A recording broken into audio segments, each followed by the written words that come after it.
Hey friends, my name is Jennifer and I moved to the UK from East Tennessee in 2025 with my British husband and fur babies. My goal is to explore and soak up as much of my new country as I possibly can. So let's see what adventure awaits us today.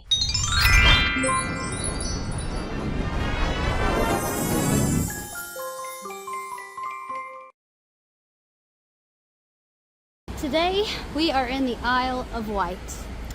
And the big draw to the Isle of Wight is beautiful sandy beaches. Now it's getting late in the day, it's almost 7 o'clock, so there's not a whole lot of people out right now, not a whole lot of people on the beach. But that is why people come to the Isle of Wight. They want a nice beach, holiday, vacation resort. It is super warm today. It is amazing, it is beautiful, it is so good to see the sea. I haven't seen it in quite a while, so it's so good to see it again. But I've got a lot of really cool things to show you. We're going to be here for a few days because it takes a lot to cover the things that I want to show. Some of the things we won't have time for, but I may mention. But yeah, hopefully we'll get a little beach time in as well while we're here. Look at all the sailboats.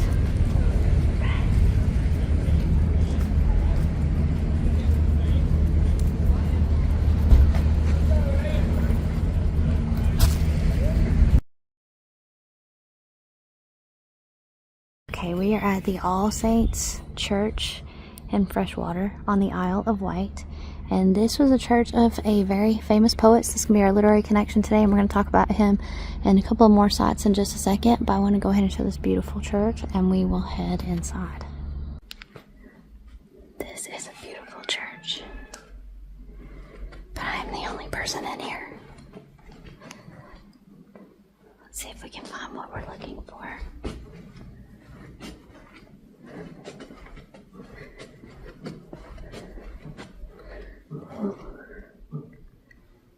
There's a clock back behind there. I can hear it ticking.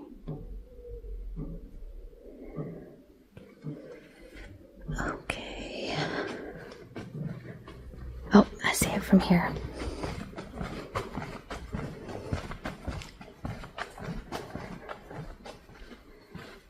Well, let's just take a moment to appreciate how beautiful this is.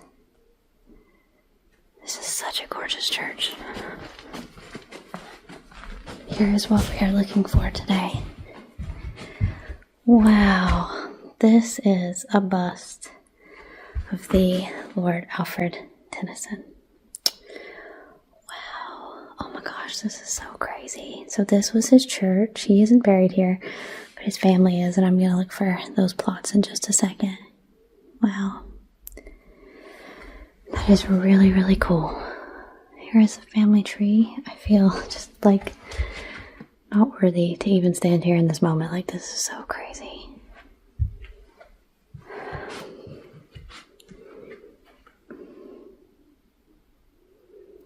In loving memory of Audrey, wife of Hallam, Lord Tennyson. She went about doing good. Bless her. So yeah, Lord Alfred Tennyson is a famous British poet. Oh wow, this is so cool. Okay, we found the grave. Let me tell you, it's a huge cemetery. We have been walking around for ages, but here is the most beautiful tomb of Emily Lady Tennyson, wife of Alfred Lord Tennyson. May she rest in peace. And this is the Tennyson family plot just under this tree. Now, Lord Tennyson is not buried here. He is buried in London, where some other poets and authors are buried. But I definitely wanted to take a moment. So this whole area is the family plot, but there is his wife. And this is a very beautiful place to be. So God rest him. Gorgeous place to be. And we'll talk about Tennyson just in a little bit. This is Farringford House. We can't go in because we don't have a ticket. But this is where Alfred Tennyson lived. Oh my gosh, this is where Lord Alfred Tennyson, this was his family home. I plugged into the map as well. It's really a shame actually that a lot of these historic houses you can't just kind of walk up to the front and at least see the outside. Because I'd like to, but you know, they got to make their money and stuff, and I appreciate that as well. But we were told if we would go on this road, we could see we could see some views of the house from the street, but I don't know if that's going to be possible just because there's so much overgrowth.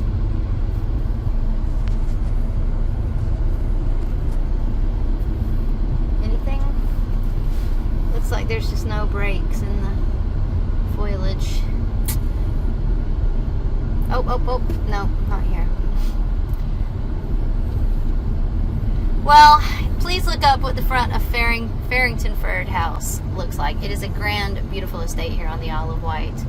And you can see back in there. You can see it back in there. Here are some of the gates. This is the back drive. But yeah, you're not going to be able to see the house, unfortunately.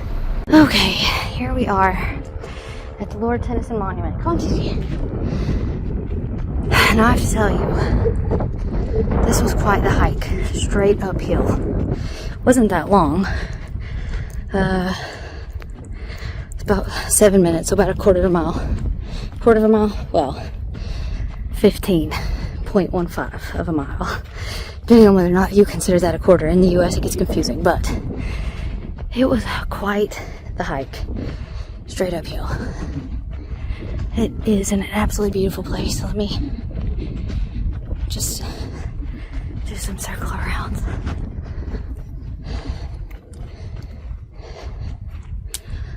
They got sunset and evening star on here. That's really cool.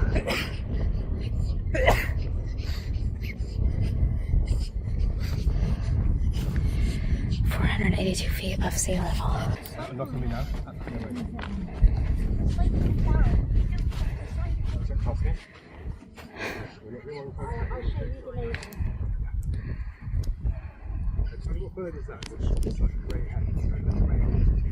Got the Celtic cross. Do some just quick walks around.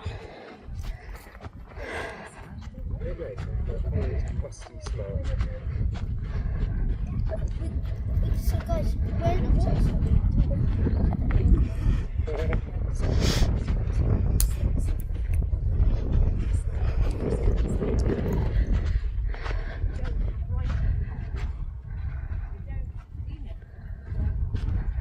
Not the monument.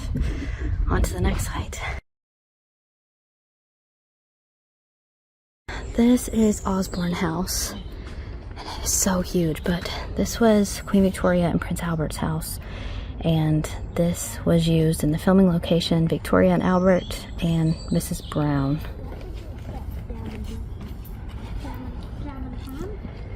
I really wanted to go see it, but it is so huge. It's quite late in the day when we got here because our ferry was late and you have to take a shuttle. But that is the filming location. I don't think we're gonna make it there. So a couple of things here that are definitely worth noting. So you can see these kind of carvings. These are made out of chalk, and there's some that kind of extend out that they actually have a chairlift that goes over. And we tried to go by, but it's like a landmark theme park now, and it was absolutely packed with people. But that is called the needles, are the little chalk marks that go out to the very end.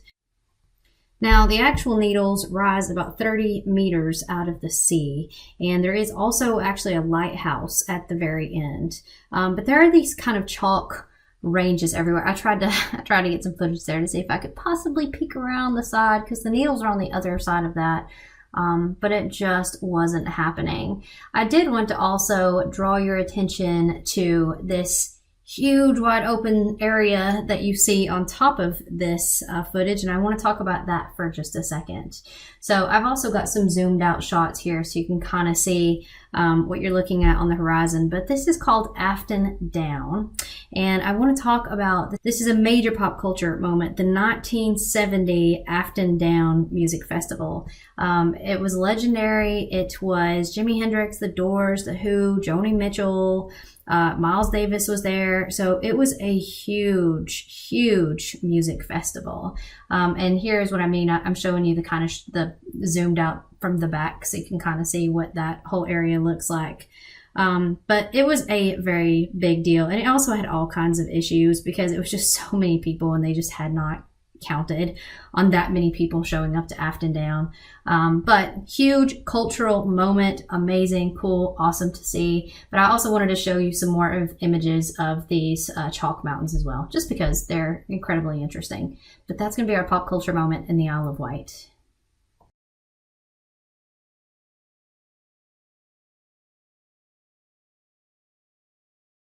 Alright guys, this is called the Lady Scarlet Tea Room, and this place is set up to be exactly like it would have been in World War II. Everything, the music, everything is as authentic as they can keep it. It is like stepping into a time capsule. So we definitely wanted to have an afternoon tea here and just kind of be in this moment, but it was a surreal, cool experience. This is crazy.